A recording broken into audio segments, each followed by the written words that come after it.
Hi there. This talk is called Establishing Engagement Through Reflection. If you recall in Ignatian Pedagogy, reflection is one of the two defining features.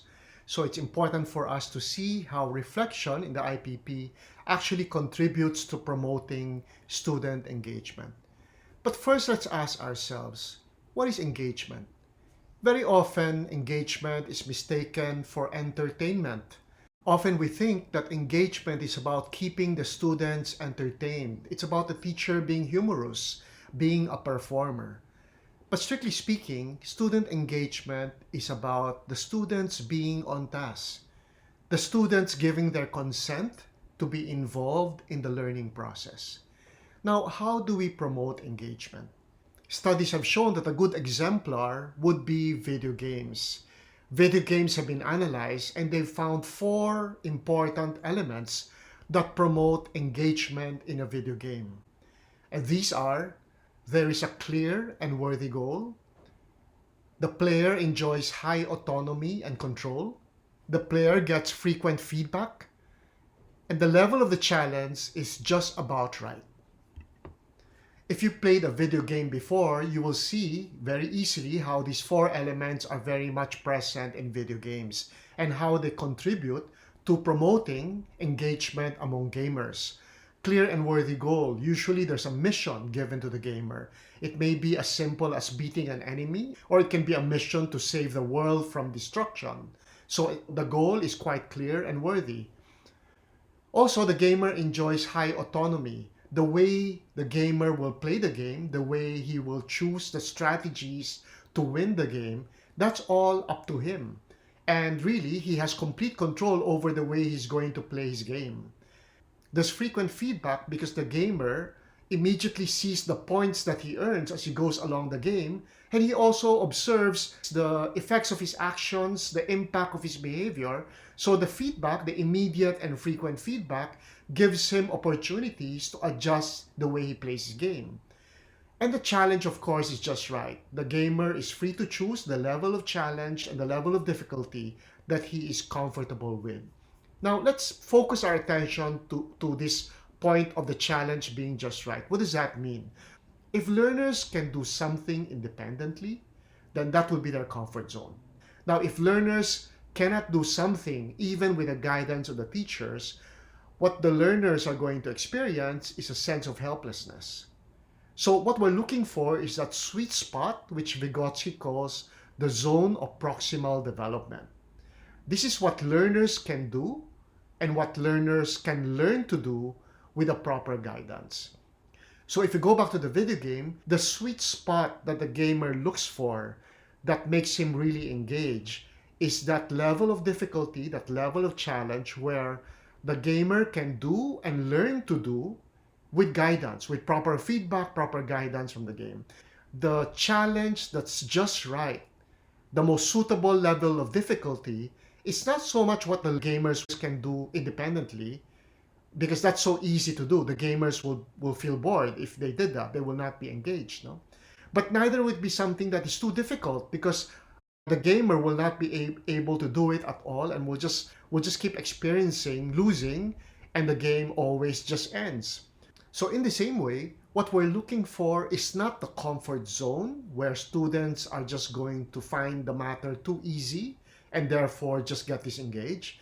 Neither are we going to impose a level of difficulty that's just beyond the capacity of the learners, so that even with the guidance of the teacher, the learner will be unable to do it. So what we're looking for is what Vygotsky calls the zone of proximal development, what learners can do and learn to do with guidance. This is the sweet spot that we're looking for, where the learner won't be disengaged because the task is too easy or the matter is too easy, but there's just enough challenge for him to experience some successes, but at the same time for him to try to stretch himself so that he will grow and he will learn.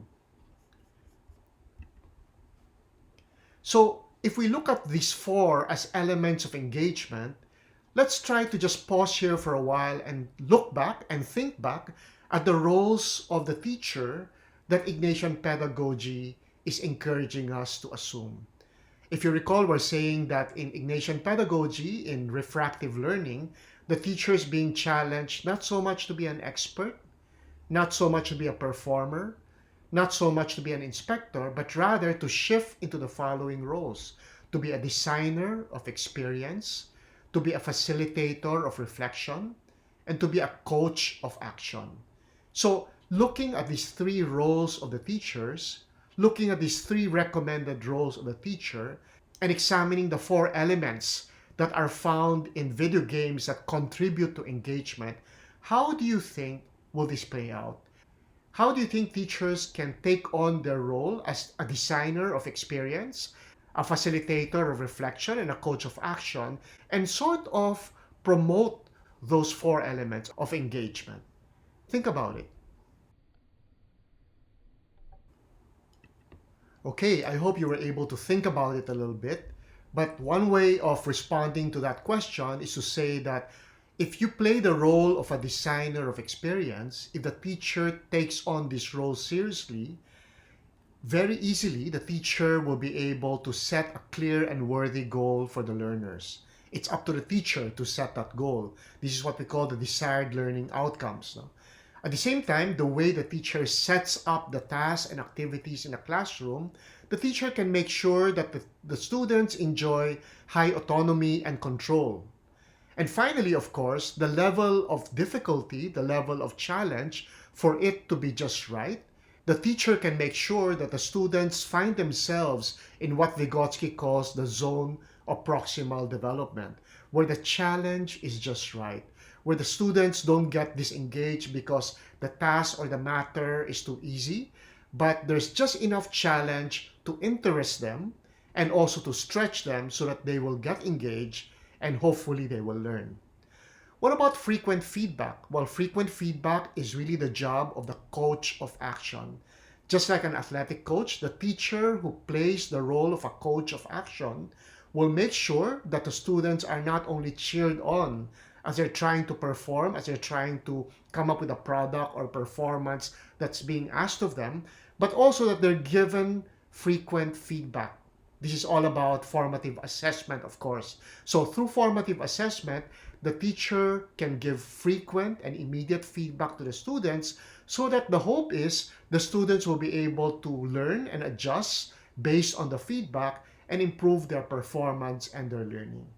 So far, very clearly, from the four elements of engagement as exemplified in video games, if the teacher plays the role of a designer of experiences, if the teacher takes seriously the role of being a coach of action, then more or less it's quite possible that we can have the four elements of engagement. Now, you may be wondering, what about the facilitator of reflection? What about that role? Is that role useless? Well, that's the point of this talk. The point of this talk is that even if in our discussion earlier, the role of the facilitator of reflection does not seem to contribute to engagement, in Ignatian pedagogy, reflection is one way of strengthening student engagement. So if the teacher plays the role of a facilitator of reflection, the teacher can contribute to promoting student engagement. If you recall, when we were talking about the three relationships in the classroom, we said that just like in a retreat, in the learning and teaching cycle, this relationship between the learner and the world is the most important one, it's the most crucial one.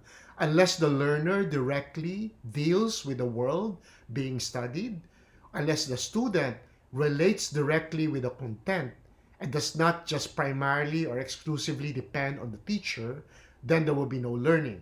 So this relationship has to be characterized by engagement and excellence. So the point I want to make here is that reflection is precisely the springboard, the opportunity we're giving our learners for them to engage directly with the world. If we go back to that ancient story of the wise man, the moon, and the fool, this is where we're asking the students to gaze directly at the moon. So in the original document of Ignatian Pedagogy, A Practical Approach, published over 25 years ago, back in 1993, there's this quote about reflection. It's a rather dense quote, so I will read it, and I think it's worth reading. So, talking about reflection, the document said, quote, "The memory, the understanding, The imagination and the feelings are used to capture the meaning and the essential value of what is being studied, to discover its relationship with other aspects of knowledge and human activity, and to appreciate its implications in the ongoing search for truth and freedom. End of quote. So it's a very dense quotation. I took the liberty of stressing what I consider the key words. So reflection really, according to the seminal document, is a search for the following: a search for meaning, a search for the value or significance of whatever it is that's being learned, a search for its relationships or connections with other ideas, and finally, it's also the search for the implications of what's being learned. So if we go back to the three recommended roles of the teacher as designer, facilitator, and coach, we are focusing on the role of the teacher as a facilitator. As a facilitator of reflection, the teacher will encourage the learner to take on the role of meaning maker. And this is exactly the role expected of the learner in reflection in Ignatian pedagogy. So reflection is a means of understanding. If we want to understand something, if we want to make meaning, we have to engage in the activity of reflection. Understanding can happen only when students go through this process of meaning making, in short, the activity of reflection. And as a result of that, they reach some kind of insight. That's when understanding happens. Now, the job of the teachers is to facilitate this process of meaning making. And how will the teachers do that? By formulating insights and by formulating reflection questions ahead of time. So that's what teachers need to do if they want their students to engage in reflection and take on the role of meaning maker. So in reflection, the learner assumes the role of meaning maker. In the process of reflecting, in assuming the role of meaning maker, the learner really has two tasks. The learner needs to connect the ideas and to organize them, because only then will meaning emerge. So as long as the learner is engaged in the task of making connections, then the learner is engaged in the task of meaning making, the learner is engaged in the task of reflection. If you recall the earlier diagram that I shared with you, the three cons, the second con is connections. This is what it's about. But the second task of the learner in the process of meaning making, in the exercise of reflection, is that after making all these connections, hopefully a bigger picture will emerge where all these different ideas are better organized in some kind of framework. So reflection really is an act of uncoverage. Usually, typically, a teacher covers the subject matter. But in reflection, the teacher as facilitator helps the students uncover the underlying insights. So we use this metaphor of the iceberg. So near the surface, we have the content knowledge, we have the concepts and facts. This will be the knowledge and skills in terms of the desired learning outcomes. But if we dive deeper, we will go into the conceptual understanding, where there are connections among the different concepts and facts, and they are organized in a larger framework, in the bigger picture. Now, what are insights? Insights are what teachers should formulate if they want to prepare to facilitate reflection. Remember what I said earlier, one of the tasks of the teacher is to formulate insights, and the other task is to formulate reflection questions. But what are insights? Insights are really the fruit of reflection. Insights are general, underlying principles that allow us to relate and organize concepts and deepen understanding. So if what the learner needs to do in reflection is to make connections and organize all these connected ideas, that is really what the insight's all about. The insight sort of lays out what the connections are, how they are organized in a larger framework. Here's an example. It's actually a quotation from Winston Churchill. It's an example from history. So according to Winston Churchill, history is written by the victors. Now that's an insight because it allows us to relate and organize whatever we've learned in any history class. So this quotation from Churchill provides us a lens that we can use to examine and interpret any history lesson.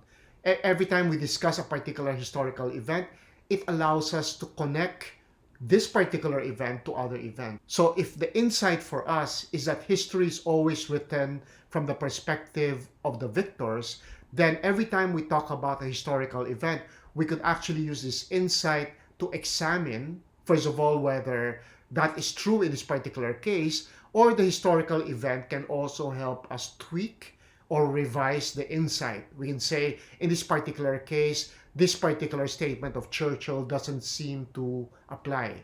And also, using this insight about the perspective of victors in any account of history, in any prevailing account of history, we could actually use this insight to relate one historical event with another, as well as with current events.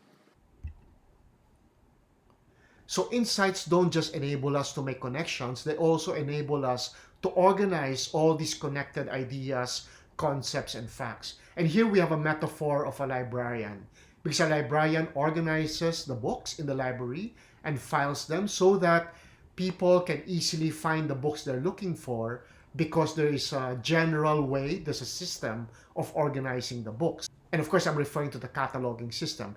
In a similar way, whenever we're learning, it's important for us to have some kind of system, some kind of framework.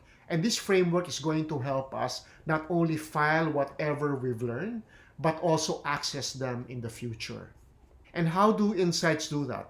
They synthesize concepts, they connect them with other lessons in the same course or even other courses. And finally, and the most important, insights help us build a conceptual framework. Now, understanding will happen only when students are able to connect and organize knowledge in a framework. This is why it's so important for learners to engage in the task of making connections and organizing, because this is how understanding happens. So in reflection, we're hoping that the learners will make connections and organize knowledge in a larger framework, because this is how meaning will emerge, this is how understanding will happen. Now, this also teaches us the difference between understanding and knowledge. Knowledge means you recognize the facts, you know the concepts, but understanding means you don't just know the concepts and facts, you're able to make connections, you're able to organize them in a larger framework. And this process is important because new facts and ideas are understood only in the context of one's conceptual framework within the course and across other courses. Here we have a picture of a spider web. So the spider web is a great metaphor to represent the task of meaning making that learners need to undertake when they're going through reflection. Because what's really happening is that the learners are expected to continually develop their conceptual framework. Whenever there are new facts and ideas, these are incorporated into the conceptual framework. So the conceptual framework is developing as there is more learning. And what's great here is that this leads to understanding now, and it also leads to possible access in the future. So in summary, reflection in Ignatian pedagogy is about enabling the learners to make connections among concepts and facts, and building a conceptual framework in which to insert new facts and new ideas, new concepts, so that they can be accessed in the future. The problem is, it's difficult to practice reflection, and it's also difficult to promote reflection in our classes. There are basically three problems with reflection today. The first is horror vacui, our fear of empty spaces, our fear of silences because of our very busy, very frantic lifestyle today. So as a result, reflection and silence are at risk. The second problem with reflection is that it doesn't just happen naturally. If we don't plan it or design it, it is most likely that reflection will not happen because people are not accustomed to practicing reflection. So as a teacher, if you want to take seriously your role as facilitator of reflection, it's important to exert the effort to plan and design the reflection that we would like to happen in our classroom. The third problem with reflection is that you can lead the horse to the water while you know the rest. We cannot force our students to reflect. So just like that horse, the most we can do is lead our students to the water. If we go back to that story about the wise man, the fool, and the moon, the most we can do is point our finger at the moon. It's up to our students to direct their gaze directly at the moon and to deal directly with the moon. So if we really value reflection and we really want our students to engage in reflection and the process of meaning making, we have to exert the effort to design reflection into our classes. But the first thing we need to do, I think, is to clarify what reflection really is, because it's often mistaken for two other activities that are not quite reflection. Very often when people go through reflection, they ask questions like, what happened? What struck you? How did you feel? What did you think of it? Now, the problem with these questions is that they're prompts for people to think, but the prompts are really more for recalling and for reacting. When you ask someone what happened, you're asking the person to recall what happened. You're not asking the person to reflect. If you ask the person what struck you about the text or about the movie or about the book, how did you feel? What did you think of? You're merely asking the person to react. Now, if somebody is a habitual reflector, if somebody is accustomed to reflecting, these prompts would be more than enough for the person to ease into reflection.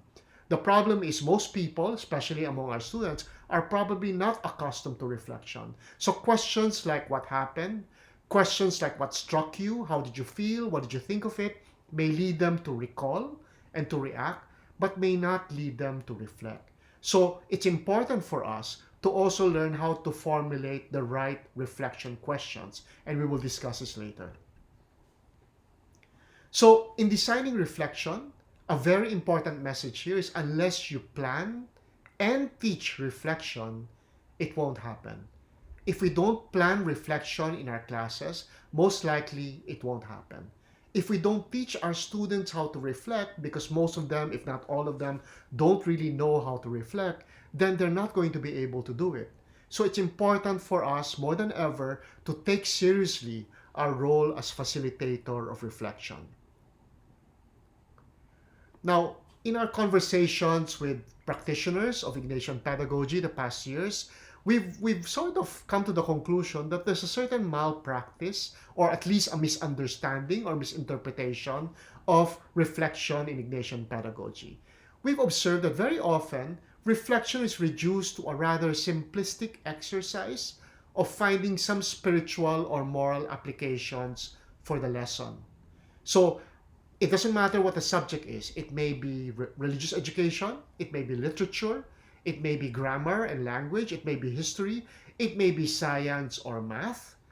But what happens is that if the teacher wants to be Ignatian and wants to promote reflection, what the teacher does is the teacher sort of insists on finding some spiritual or moral application for the lesson. But unfortunately, when this is forced, it ends up an artificial part of the learning process. I'll give an example. Let's say a teacher is teaching a unit on active and passive voices in language or writing or grammar. So as we know, active voice would be something like John sent his mother flowers, where the subject is performing the action of the verb. And the passive voice is where the subject is not the agent. So flowers were sent to his mom. So the direct object actually here becomes the subject. But let's not get into the grammatical gory details. So I know of a teacher, after teaching this unit on active and passive voices, wanted so much to be Ignatian and to practice Ignatian pedagogy, which is a great thing, but ended up with a rather spiritual or moral application of the lesson that doesn't quite fit the lesson. The reflection that the teacher offered the students is that we should discern the times when we should be active or passive in our lives. Now, that's a very valuable insight about life, but it's not really related to the grammar lesson. It has nothing to do with the grammatical sense of being active or passive. So compare that statement to the following one. The way we structure our sentences determines how effective our communication can be. So this particular insight, this particular reflection tells the students why they need to take the active and passive voices seriously. This particular insight relates to them the value or significance of distinguishing between active and passive voices and recognizing the occasions when it is better to use the active voice and when it is better to use the passive voice. So compare the two reflections. The first reflection, while well-intended and certainly true in life, this reflection does not really have any connection to the grammatical sense of being active and passive. The second reflection, on the other hand, clearly shows the relevance of understanding what active voice is, what passive voice is, and knowing when it's best to use the active voice and when it's better to use the passive voice. The way we structure our sentences determines how effective our communication can be. So, for us to be able to plan and design reflection in our classes, we have to learn the art of formulating an insight. Because the insight, after all, is the understanding that we would like to emerge from the exercise of reflection. When we want our students to practice reflection, we want them to reach a point when they actually come up with a meaning. What is the meaning of what they've learned? What is the meaning of the concepts and facts that they've learned and the skills that they've acquired? So this is the art of formulating an insight which a teacher, which an Ignatian teacher, an Ignatian educator should try to learn.